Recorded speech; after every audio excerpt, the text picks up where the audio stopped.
Hello friends, welcome to Smriti classes.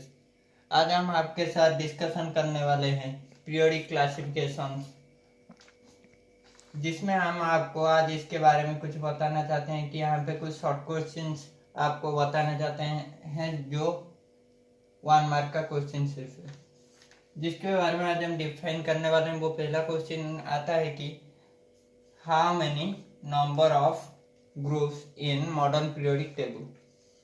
तो ये वाला क्वेश्चन आपके लिए बहुत इंपॉर्टेंट है कि पहले आपको जानना चाहिए कि कितना ग्रुप्स और कितना पेयर्स अवेलेबल होते हैं मॉडर्न पीरियोडिक टेबल में। तो यहाँ पे आता है आंसर कितना ग्रुप्स है मॉडर्न पीरियोडिक टेबल में, 18 ग्रुप है। ये आपका पहला शॉर्ट क्वेश्चन हुआ। दूसरे में आता है कि nitrogen is a dash block element. तो पहले हमको जानना चाहिए कि ब्लॉक क्या है और कितने ब्लॉक्स हैं। मेनली हम डिस्क्राइब करेंगे कि ब्लॉक जो है पीरियोडिक क्लासिफिकेशन में उसको 4 पार्ट में डिवीजन किया गया है। पहला आता है एस ब्लॉक और पी ब्लॉक, बी ब्लॉक और एच ब्लॉक। एस का जो इलेक्ट्रॉनिक कॉन्फ़िगरेशन है उनमें एस का वैल्यू 2 के अंदर रहता है। एटलीस्ट वो 2 इलेक्ट्रॉन्स अपने आउटर मोस्ट शेल में रख सकता है। उसके साथ पी जो है वो 6 रख सकता है, डी 10 रख सकता है और ए 14 इलेक्ट्रॉन्स रख सकता है। तो इसी में हम जान पाएंगे कि एन कितने इलेक्ट्रॉन रख सकता है नाइट्रोजन। तो नाइट्रोजन जो है कौन सी ब्लॉक में आता है? नाइट्रोजन जो है वो पी ब्लॉक एलिमेंट है। कौन सी ब्लॉक? पी ब्लॉक एलिमेंट है नाइट्रोजन। और तीसरे क्वेश्चन पे हम आते हैं। तीसरा क्वेश्चन जो है why zero group element have highest ionisation potential. ये जो क्वेश्चन है ये हमारा 2 मार्क का क्वेश्चन है। इसको हम हमारी जो दूसरी क्लास है उस पर हम उसका आंसर डिस्क्राइब कर चुके हैं। उसमें आप जाके देख सकते हैं कि क्यों जीरो ग्रुप एलिमेंट को हाईएस्ट आयनाइजेशन पोटेंशियल होता है। क्योंकि वो स्टेबल होते हैं। क्यों? वो स्टेबल, वो क्या होते हैं? स्टेबल। स्टेबल मीन्स क्या है कि आप तो जाने होंगे पहले ऑक्टेट रूल्स। ऑक्टेट रूल्स क्या होता है कि जो आउटर मोस्ट सेल होता है ना उससे वहां पे 8 इलेक्ट्रॉन्स कंटेन करता है। जो भी एटम्स ये वाले 288 इलेक्ट्रॉन कॉन्फ़िगरेशन पे आता है उसे जीरो ग्रुप एलिमेंट कहा जाता है। एटलीस्ट उसका आउटर मोस्ट सेल में 2 होगा, ये दोनों होंगे, नहीं तो ये तीनों होंगे, तभी वो स्टेबल हो सकता है। उसके साथ हम चौथा क्वेश्चन पे आते हैं। Halogen belongs to dash group. हम तो ग्रुप को पहले डिस्कशन कर चुके हैं कि ग्रुप का एलिमेंट ये कौन सा ग्रुप का एलिमेंट है। उसके साथ उसका आंसर है वो भी डबल आई ग्रुप पे आता है। कौन से ग्रुप में आता है? भी डबल आई ग्रुप में आता है।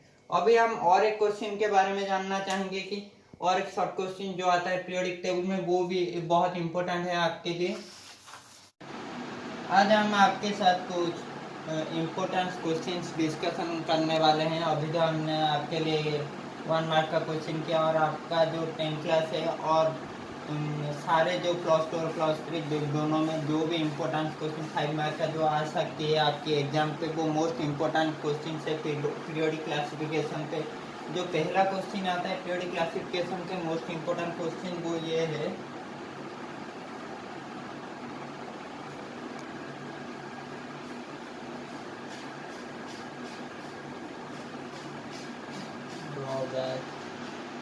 of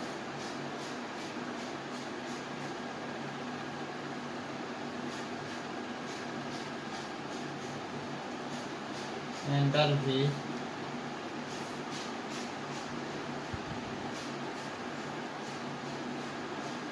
periodic table। उसका डिफेक्ट लिख सकते हैं, उसको भी हम ड्रॉबैक लिमिटेशन भी लिख सकते हैं। लिमिटेशन और डिफेक्ट्स भी आ सकता है।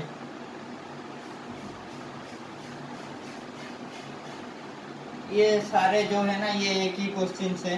उसको ये इस टाइप से limitations of Mendel periodic table आ सकता है, defects of Mendel periodic table आ सकता है, ड्रॉबैक भी आ सकता है। तो उनमें से जो भी क्वेश्चन आएगा उनका आंसर एक ही होगा कि मेंडल पीरियोडिक टेबल का ड्रॉबैक और लिमिटेशन और डिफेक्ट से उसका क्या क्या जो गलत पॉइंट होता है ना वो क्या क्या थे उसके पीरियोडिक टेबल में, जिसके बदले में उनका जो मेंडल पीरियोडिक टेबल का वैल्यू कुछ भी नहीं रहा कि पीरियोडिक टेबल में। तो अभी दूसरे क्वेश्चन पे आते हैं। दूसरे क्वेश्चन जो होते हैं ना वो होता है कि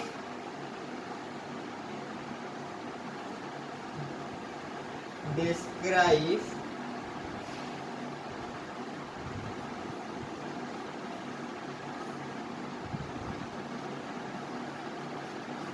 modern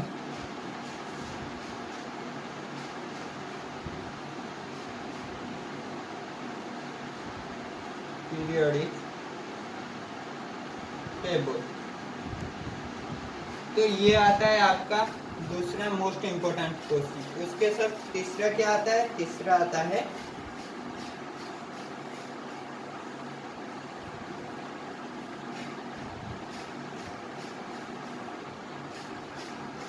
describe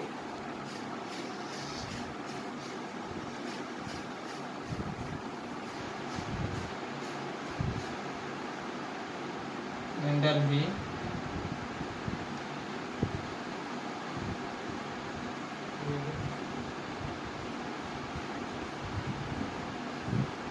टेबल। ये आता है आपका तीसरे वाला लॉन्ग क्वेश्चन। ये तीनों क्वेश्चन आपके लिए मोस्ट इम्पोर्टेंट है। तो इन तीनों में से आप जब इन तीनों क्वेश्चन को पढ़ के जाओगे आपका कॉन्फर्म एग्जाम में एक क्वेश्चन आप पाओगे जो 5 मार्क्स का होगा। ये साइंस के लिए आपके लिए मोस्ट इम्पोर्टेंट क्वेश्चन है। और हम कुछ क्वेश्चंस जो 3 और 2 मार्क्स का क्वेश्चन जो पीरियोडिक क्लासिफिकेशन में आता है वो हम कल आपके साथ कुछ डिस्कशन करेंगे। Thank you all of the friends हमारे चैनल को वॉचिंग करने के लिए और हमारे साथ बने रहने के लिए हमारे चैनल को लाइक और सब्सक्राइब कीजिए।